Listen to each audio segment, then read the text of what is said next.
everyone, and welcome to another episode of Living on Blockchain. Today, we are speaking to Cybershakti. Cybershakti, an NFT artist, and now she is also the founder of Lenspost. She's had quite a journey being one of the early NFT artists, even before the Beeple frenzy in March 21. So she's been around since 2020, and she's actually the only Indian artist who has been sold as Sotlis as well.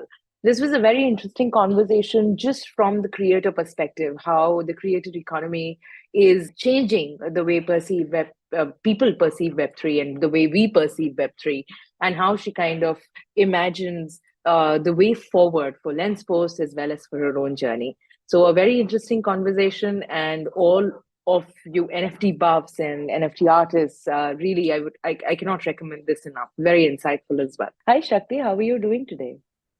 Hi, Sarusha. Thank you for having me over. I'm doing amazing. Awesome. So, for our listeners, can you tell us a little about yourself, your background, how you got into the Web3 space? Yeah, for sure, for sure. I think a lot of people just know me as Cybershakti in the space, and I've been like into Web3 since 2020, and I started out as an NFT artist in this space. And when I started out, there were like very few people from India actually doing this, and NFTs were not mainstream because we all know the NFT boom happened in March 21 after the Beeple sale, right? But I was like sort of in the ecosystem and present, and making friends and connections and finding collectors all over the place. So I've been like pretty early, and I've seen the space evolve into what it's becoming. Not my first bear, as they say.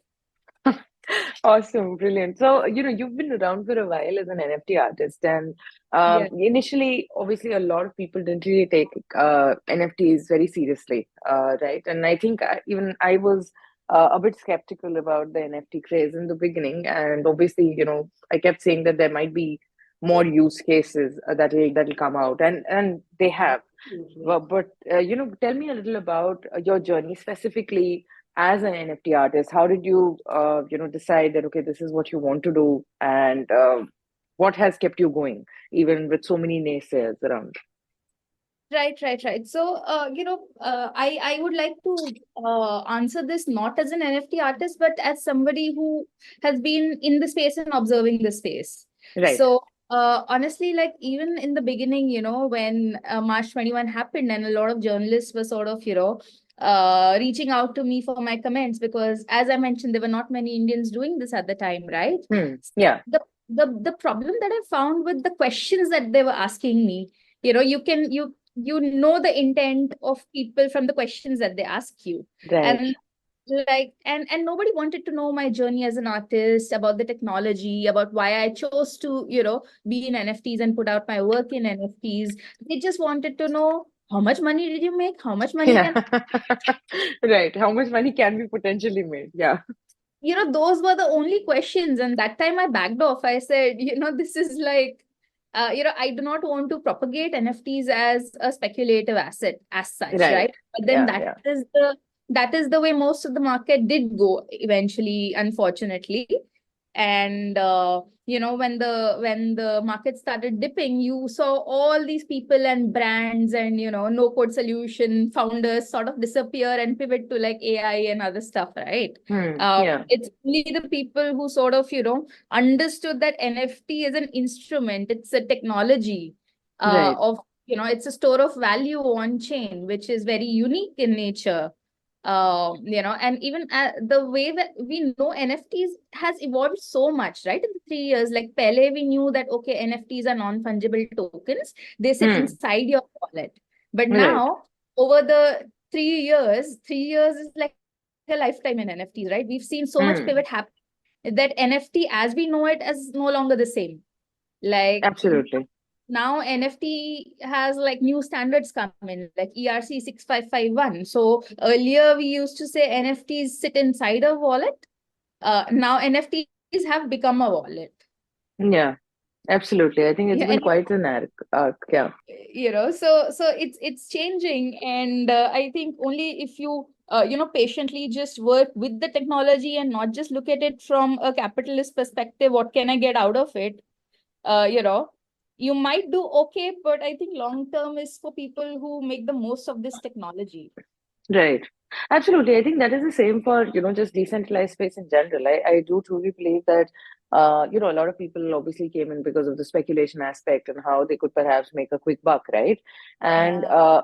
the people who have actually stayed and kept building are the ones who are infatuated with the technology on some level because they do truly understand the kind of ramifications this technology can bear for, the population at large. If we are able to do right and give the user use cases which they can use in their day-to-day life. Yeah, really. I think we'll be there when, say 5, 6 years down the line, our moms go to say like a Reliance Smart and, exchange a collectible token for exchange of sugar. You know, Absolutely.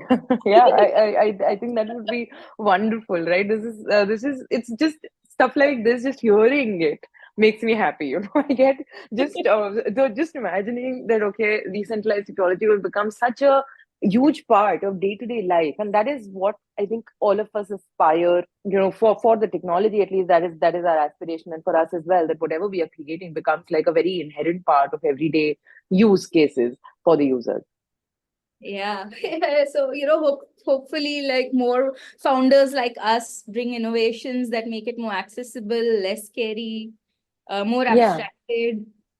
Absolutely. I totally believe that, the way we kind of use this technology to make the life of people easier is what is going to really stick. And those are the platforms that are going to see tremendous success. Yeah, in fact, that is why, lately, like since 23, so I'll tell you, 23 has been such an interesting year. I Hmm. saw like some very good, some very good validations and like, uh, like I actually went to Sotheby's this year. Like my NFT got auctioned at Sotheby's this year. And like as an artist, this was a very rewarding year.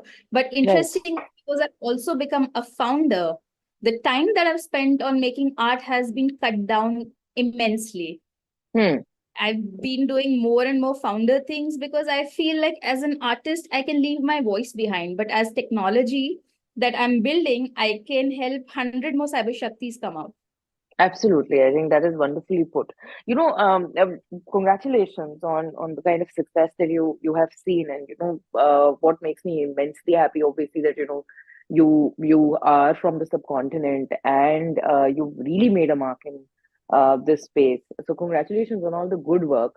But I would like to again take a step back a little bit because we talk to founders with the sole intent of inspiring somebody else who's perhaps listening to this conversation.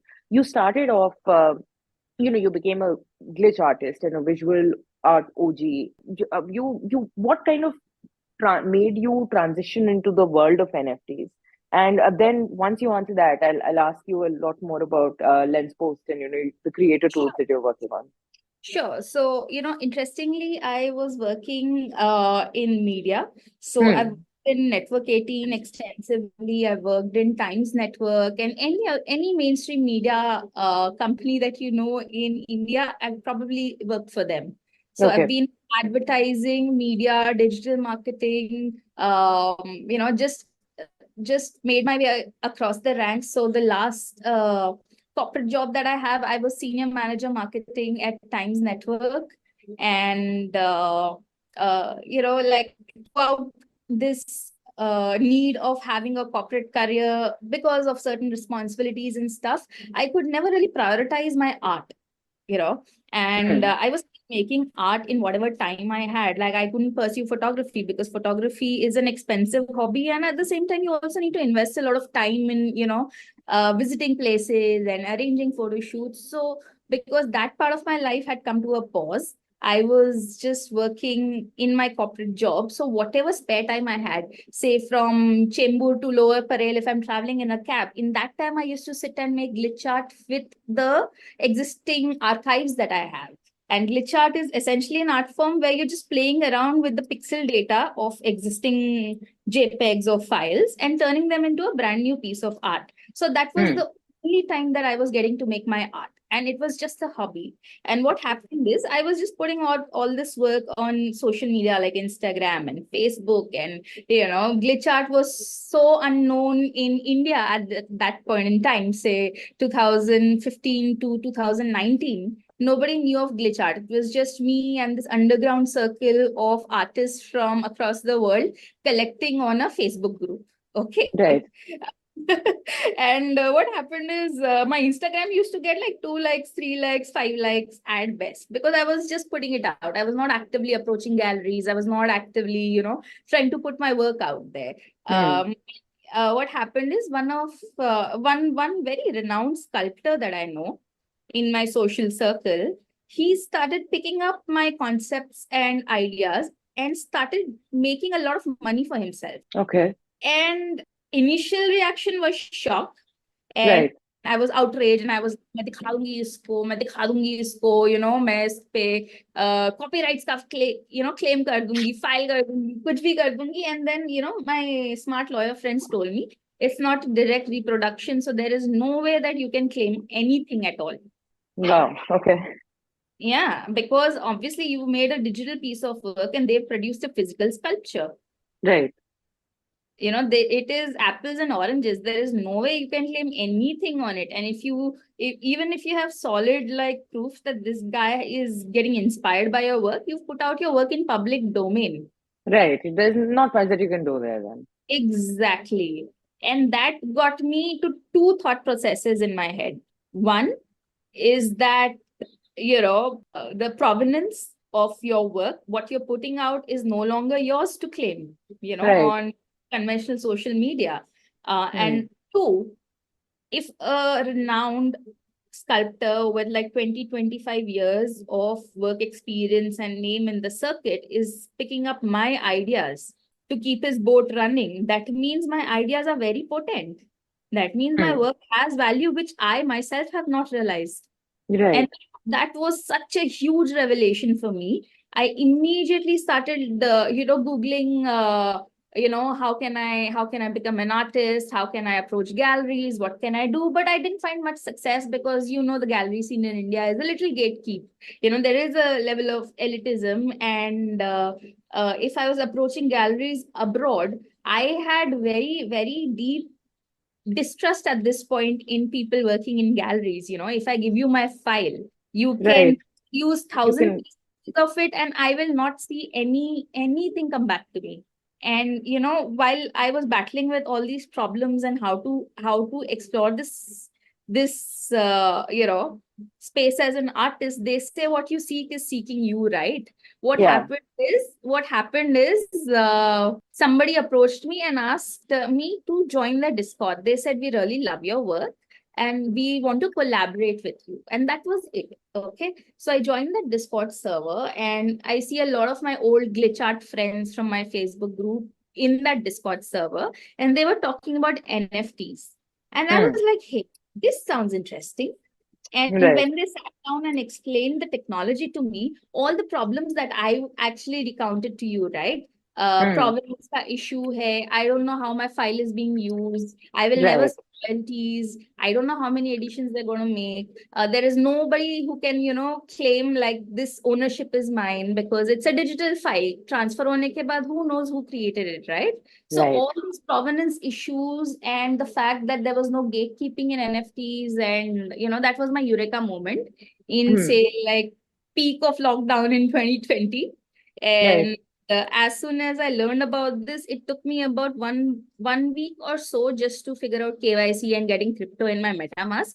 But after that, there's been no stopping back for me as Cybershakti. Wow. Yeah, that's wonderful. And there's such an organic way of actually getting into the Web3 space as an artist, especially for you. I think this would resonate with a lot of budding artists as well as people who are trying to see whether this NFT space is going to resonate with them. So now moving forward, you worked on you're working on Lenspost and host of creator tools, right? So can you tell us a little about how did you get around to the creation of Lenspost and the development of creator tools for Web3 socials? Were there any specific challenges or gaps in the market that you were aiming to, resolve perhaps, or make sure that your solution fits right there, that you identified in your journey? Yeah, absolutely. See, for me, I understood that I wanted to make something that I could leave behind, as a legacy. I didn't want to sort of just do like a PFP project and leave, with liquidity. Because honestly, people who buy your NFTs are actually retail investors, and maintaining and respecting investor sentiments is a huge task, and I just Right. didn't want to be in the speculation game at all. I Hmm. wanted to provide something tangible in this space. So what happened is I quit Times of India. I actually started working, as a Web3 growth marketing consultant to a lot of amazing startups coming out of Web3 India and abroad. And during this time, while these opportunities were great, these were not fulfilling enough, and I actually joined Lens Protocol in 2022, Hmm. December. Okay. And as soon as I joined, I realized that, hey, Web3 social is a whole new ballgame altogether. Like Right. there are new avenues of how brand marketing is going to take place. There is new way how people are going to create content. How we saw provenance with NFTs, see provenance with content and content creators. So I actually spotted that opportunity, and I realized, hey, there is a Web3 version of Twitter coming up. There's a Web3 version of YouTube. There's a Web3 version of Instagram coming up. But content creation is still happening on Web2 tools, right? Hmm. Like to just make a shit post, like a GM shit post with my NFT holding a coffee mug, I need to go through 25 clicks as a user. Right. Right click, save as karo NFT, put it up on Canva, add your cup, add your text, download again, then go to your Web3 social, then upload. So I was like, there has to be a better way of doing things. And there Hmm. has to be a Web3 native way of doing things that is not just rewarding. At the same time, it makes you make the most of the assets that you have. See what Right. happened. So many people bought NFTs without knowing why they are buying this NFT. Somebody said, हाँ पैसे डाल दो, अच्छा return मिलेगा करके NFTs लेके रख दिया, and now everybody's liquidity is jammed in JPEGs. The projects Hmm. have been rugged, but you still own those, right? Yeah. So if you do not actively try to pump up the value of your own assets, nobody's going to come and help you. Hmm. You That is cannot. true. Yeah. See, projects have sold you the commercial rights of that assets. You cannot Right. just the project to do tie-ups and alliances so that your flow price goes up by like 30%. I'm like a very take charge of your own assets and build your own brand kind of a person. So I Hmm. actually make Lenspost so that more and more people can overcome challenges like, मेरे को design करना नहीं आता है, or there is no Web3 native tool to create this. And Right. that's where Lenspost happened. Wow. Okay. That is, again, I have to say that this is a very organic way. Like, you saw a problem and you wanted to basically fill in that gap, and that what led you to sort of create and make move make moves on Lenspot, as well as on other creator tools. So can you elaborate a little on the one click remix capability of Lenspost and how it enables creators to enhance their NFTs with trending art, pop kits, and community part templates? What is it that makes Lenspost very different from the growing ecosystem of NFT tools? It looks very simple, intuitive. It looks like a tool that you use in your everyday life. It's not complicated. There's nothing scary about this tool. So, A, onboarding is very simple. B, Right. you sign in with your wallet. Hmm. So it's a simple, basically, when we are looking at the screen, it's a simple screen, pretty much looks like a blank PPT page or a Word page, and or a better example would be like a Canva page, and Exactly. then you've connected your MetaMask wallet to log in, and then there are a bunch of templates and NFTs that you can perhaps include in your artwork, in your digital design. Yeah. So these are all the NFTs that I own. Right. everything you see in this wallet is in my MetaMask wallet. Right.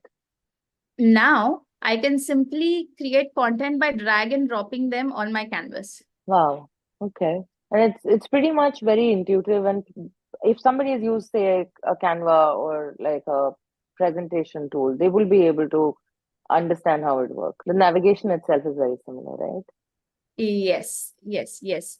See, content creation should not be difficult. And, tools that artists use are a little more sophisticated in terms of, like Photoshop is a hard tool. So a Right. regular holder who has NFTs and they want to pump up the value of their, or they just want to have like a digital presence online as their PFP, right? For them, making content is so difficult. Here we give you ready templates Hmm. where you can, like Canva, just iterate on the template and you're good to go. Content creation should be easy, fast, and rewarding.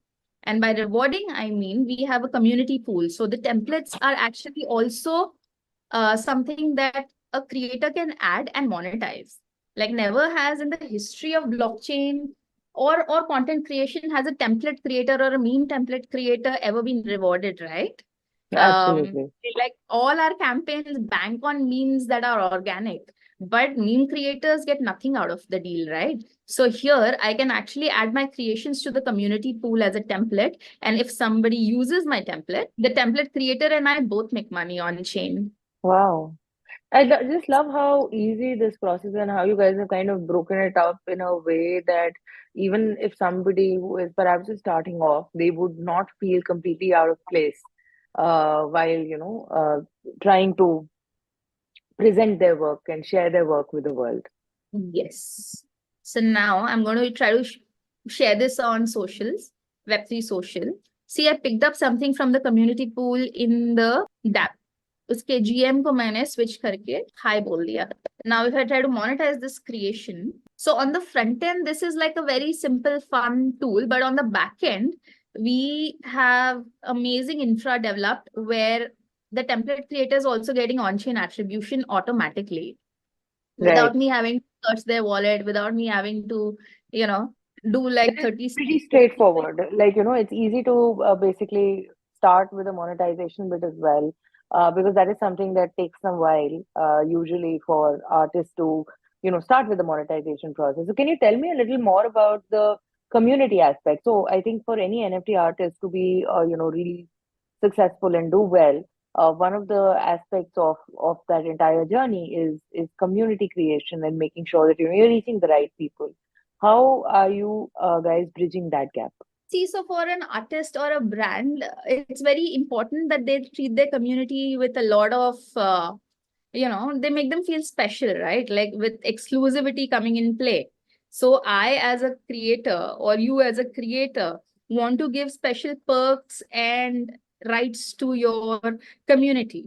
So here we actually enable people to do token gated drops as well. So me as an artist, I Right. can I can token gate this creation, and only collectors of my assets can actually use my templates. Now, this is we're talking about, say, meme templates, but what if it's an exclusive piece of avant-garde art, right? Hmm. This is art that I've collected from somebody.